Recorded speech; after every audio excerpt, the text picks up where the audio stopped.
Ashamaa harka fuunee jirra jirtuu kabajamtootaaf jaalatamtoota hordoftoota YouTube chaanaalii Abbush Mobile Apptuu baga nagaan dhuftan isiniin jedha.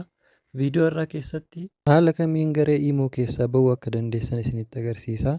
Namoonni garaagaraa fedhii keessan malee garee Imo keessa isin galchanii isin rakkisaa jira taanaan haala kamiin garee keessaa akka bahuu dandeessan isinitti agarsiisa.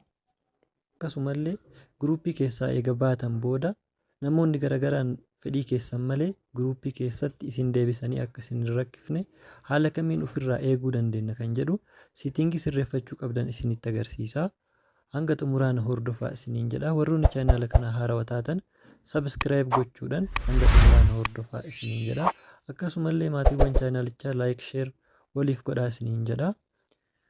Egaa daawwattoota kan koo namni tokko fedhii keessan malee guruupii keessa isin galchee isin rakkisaa isin jeeqaa jira taanaan guruupii keessaa haala kamiin akka bahuu dandeessan isinitti agarsiisa.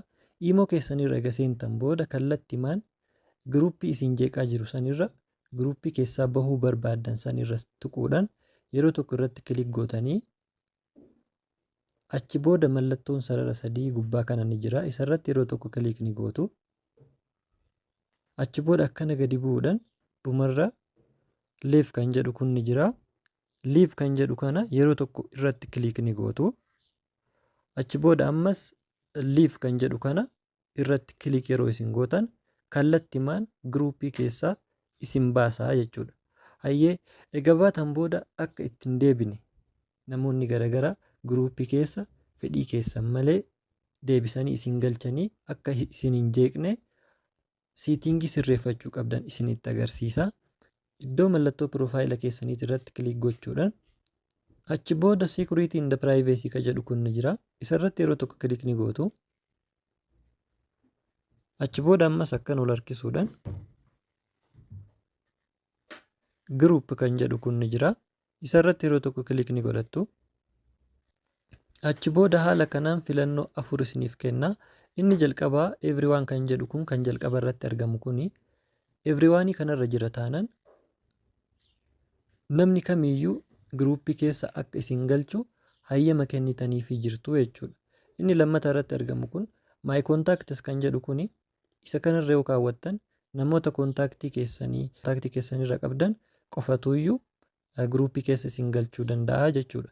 Inni sadaffaa irratti argamu kun custom kan jedhu kuni filannoo isiniif kenna.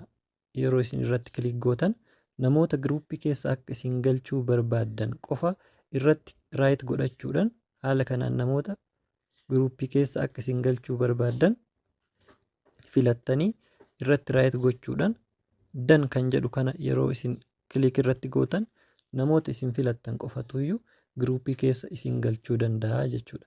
Inni xumura irratti argamu kun nobody kan jedhu kana isa kana nobody kan jedhu kanarra yoo kaawwattan namni kamiyyuu guruupii keessa akka isin hin galchine kan taasisu jechuudha.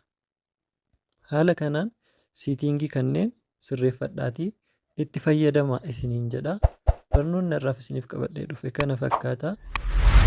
Hanga barnoota kutaa itti aanu walitti deebinutti nagaan tura. Turtii gaarii isiniif haa ta'u.